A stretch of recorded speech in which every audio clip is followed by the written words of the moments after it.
Hello everyone, कैसी चल रही है आप सबकी सीए फाउंडेशन की तैयारी।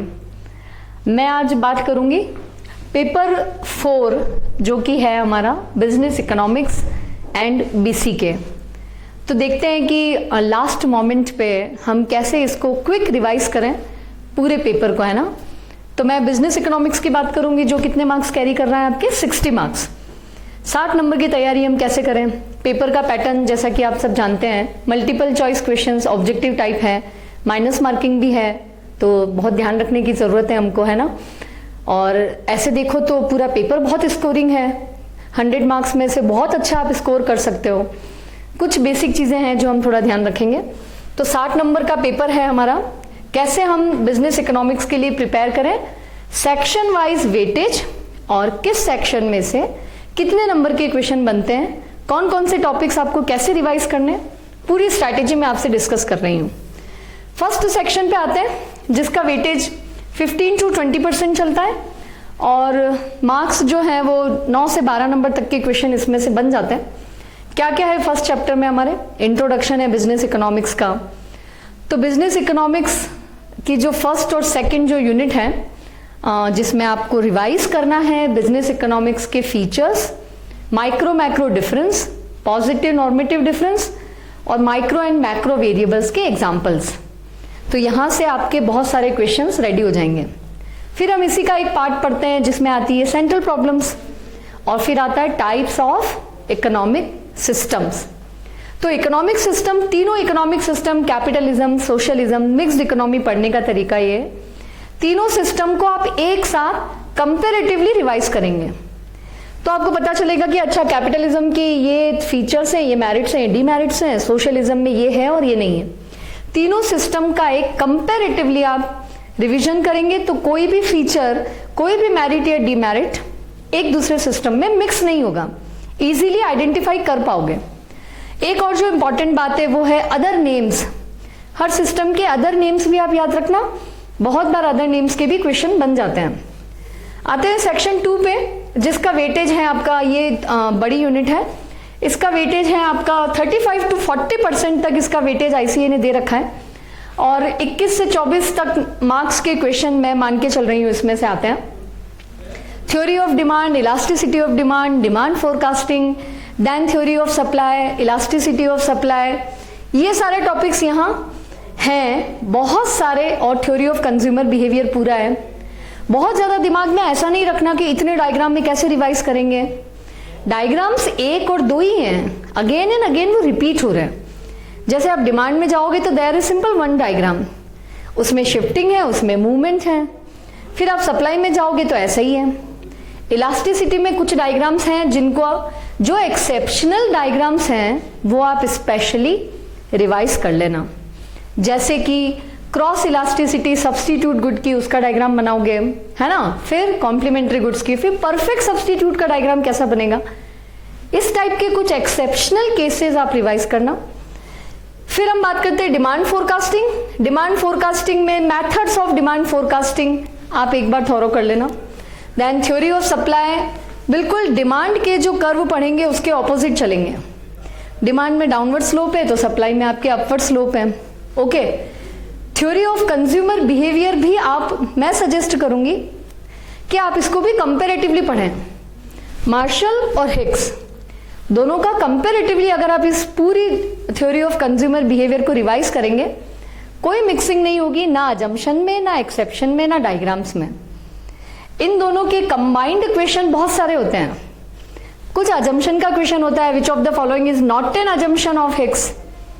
तो वहां एक क्लैरिटी दिमाग में होनी चाहिए कि मार्शल ने क्या कहा, हिक्स ने क्या कहा। तो कैसे इसको रिवाइज करेंगे, कंपैरेटिवली। कंज्यूमर बिहेवियर पूरा ऐसे पढ़ेंगे आप। Then theory of production and cost, ये भी आपके इसी सेकंड सेक्शन का पार्ट है।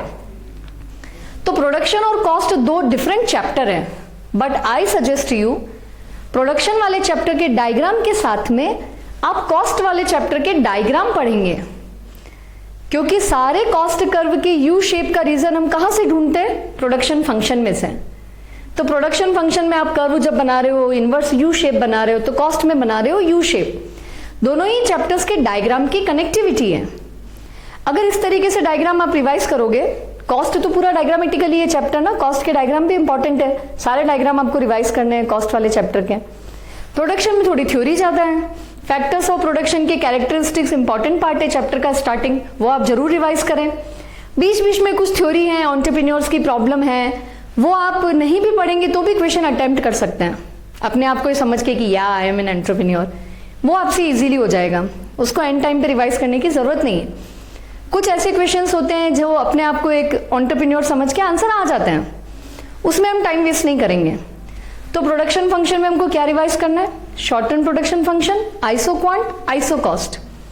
कॉस्ट में हमको क्या रिवाइज करना है? All the diagrams. कॉस्ट वाले चैप्टर की खूबसूरती क्या है? सारे डायग्राम्स थ्योरी से कनेक्टेड है, थ्योरी फॉर्मूले से कनेक्टेड है। कहीं भी किसी भी क्वेश्चन में अटक जाएं तो कोई बात नहीं, डायग्राम बना लो, आंसर कहीं ना कहीं कनेक्ट हो जाएगा। नहीं तो न्यूमेरिकली चले जाओ, फॉर्मूले पे चले जाओ, कहीं ना कहीं आंसर आ जाएगा। कोई क्वेश्चन छोड़ने जैसी नौबत नहीं आती है। कॉस्ट में फिर आपको फॉर्मूले थोड़े से रिवाइज करने, हो सकता है कोई एक न्यूमेरिकल वहां हो, ऐसे ही elasticity of demand and elasticity of supply, numerical आ सकता है, तो आप न्यूमेरिकल बिल्कुल ना छोड़ें इलास्टिसिटी का। और कॉस्ट में भी आप बजाय न्यूमेरिकल रिवीजन के फॉर्मूले रिवाइज करें। ओके, फिर आते हैं सेक्शन थर्ड पे, जिसका वेटेज है आपका 25 to 30%, 15 to 18 मार्क्स तक का वेटेज हम इसका एक बार लेके चलते हैं। And it is about market, all types of market. तो जो मार्केट इक्विलिब्रियम है, डिमांड और सप्लाई, वो भी आए। तो इक्विलिब्रियम के बहुत सारे डायग्राम है ना, shifting, shift in equilibrium, forward shifting, backward shifting, इतने सारे डायग्राम दोबारा से नहीं बनाने हैं। एक आध क्वेश्चन की प्रैक्टिस करना, डिमांड करो कि राइटवर्ड शिफ्टिंग हो रही है या सप्लाई की शिफ्टिंग हो रही है, एक आध क्वेश्चन की प्रैक्टिस करोगे समझ आ जाएगा। सारे डायग्राम्स नहीं बनाना है दोबारा से। ओके, एक बार तो आप ऑलरेडी पढ़ ही चुके हैं, अभी डायग्राम बनाने में बहुत टाइम वेस्ट नहीं करेंगे इक्विलिब्रियम के। ओके, देन अगेन मार्केट्स में डिफरेंट टाइप्स ऑफ मार्केट के अलावा, उसके बारे में बाद में बात करती हूँ।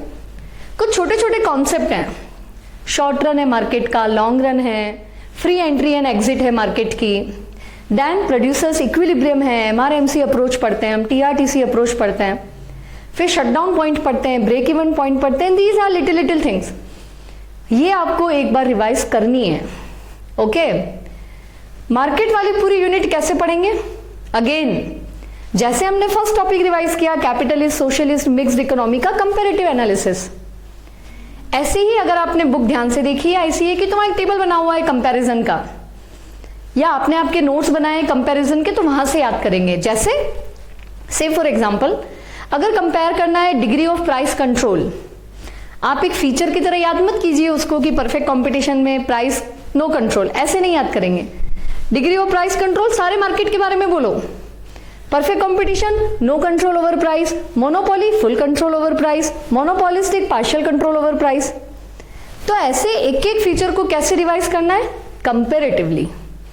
एक साथ आपके सारे मार्केट रिवाइज हो जाएंगे। दूसरा फायदा क्या हुआ हमको? कोई किसी मार्केट का फीचर किसी मार्केट में फिक्स, किसी मार्केट में मिक्स नहीं हुआ। ठीक है, दिमाग में सब फिक्स हो गया। ओके, लास्ट सेक्शन पे आते हैं, सेक्शन 4, जिसका वेटेज है 15 to 20%, और क्वेश्चन जो है वो बन जाते हैं 9 से 12 क्वेश्चन तक इसमें से आ जाते हैं। छोटा सा चैप्टर है, बहुत छुटकू सा, बहुत ज्यादा कुछ है नहीं इसके अंदर। फेजेस हैं, मीनिंग है, फीचर्स हैं और कॉजेज हैं।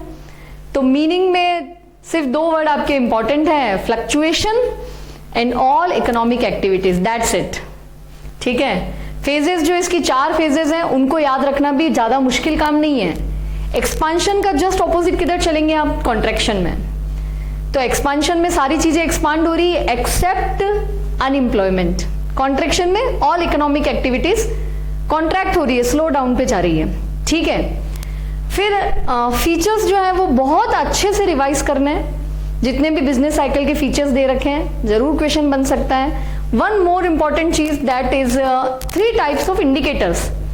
आप तीनों इंडिकेटर, लीडिंग, लैगिंग और कोइंसिडेंटल, विद एग्जाम्पल आप लोग रिवाइज करेंगे। एक टेबल बना हुआ है बुक में छोटा सा, उसमें जो एग्जाम्पल्स लिखे हैं वो तो इंपॉर्टेंट है ही, बाकी जो एग्जाम्पल्स लिखे हैं कौन सा किस इंडिकेटर का एग्जाम्पल है, ये एक बार जरूर रिवाइज करके जाइएगा। Then causes internal and external, एक नजर मार के जाना कॉजेज पे। कॉजेज में कुछ इकोनॉमिस्ट के नेम के साथ में बिजनेस साइकिल को डिफाइन कर रखा है, रीजंस को, वो आप जरूर पढ़िएगा। शुम्पीटर का है, कीन्स का है, वो आप जरूर देखिए किसने क्या कहा है। ये सारी बात हो गई। एक पूरा हमने देख लिया कि पूरे पेपर को कैसे करना है। 60 प्लस 40 नंबर का आपका BCK, 100 नंबर का पेपर है। 90 अबव आराम से स्कोर कर सकते हैं, आराम से मतलब आराम से कर सकते हैं, ज़्यादा लोड नहीं है। नेगेटिव मार्किंग का आप खास ध्यान रखेंगे। ऐसे क्वेश्चंस बहुत ध्यान से करेंगे जिसमें answer generally none of the above होता है या ऑल ऑफ द अबव होता है या बोथ A एंड B होता है। कभी कभी कंफ्यूज करने के लिए भी ऐसे ऑप्शंस होते हैं। तो be very careful in attempting that questions. Market वाले चैप्टर में बहुत सारे डायग्राम्स हैं। अगेन प्रॉफिट के डायग्राम्स आप बनाते हैं, सुपर नॉर्मल प्रॉफिट बनाते हैं, नॉर्मल बनाते हैं। अब अगर आपने डायग्राम की ऑलरेडी बहुत प्रैक्टिस नहीं की है, आई सजेस्ट आप अब डायग्राम नहीं बनाइए। बुक में सारे डायग्राम्स बने हुए हैं, पेंसिल उठाओ बेटा और बुक में ही उसके ऊपर रिवाइज कर लो। क्या आपको मेन चीजें ध्यान रखनी है, इक्विलिब्रियम पॉइंट कहाँ है और उस इक्विलिब्रियम पर कौन से प्रॉफिट मिल रहे हैं। बहुत परफेक्शन आपको डायग्राम में नहीं चाहिए ना, पेपर सब्जेक्टिव तो है नहीं अपना। तो अपने को कॉन्सेप्ट क्लियर करना है तो हम क्या करेंगे, हम बुक में ही पेंसिल से डायग्राम रिवाइज कर लेंगे। जिसको बहुत अच्छे से ऑलरेडी डायग्राम आते हैं और जो बहुत अच्छा है डायग्राम में ना, वो लोग बना लें। बाकी लोगों को डायग्राम वापस से बनाने की जरूरत नहीं है। तो ये बात हो गई पूरा एक पेपर कैसे हमको अटेम्प्ट करना है। बहुत ध्यान से आप लोग पेपर करें, अच्छे से पेपर करें। I wish you all the very best और आई विश कि सब 90 प्लस स्कोर करें। All the best.